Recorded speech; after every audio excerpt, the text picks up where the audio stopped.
శతమానం భవతి అని నిన్ను దీవించి గతకాలం స్మృతిలోనే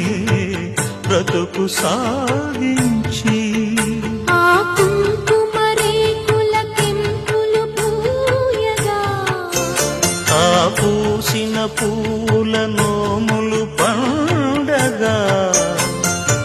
కదలి రావమ్మా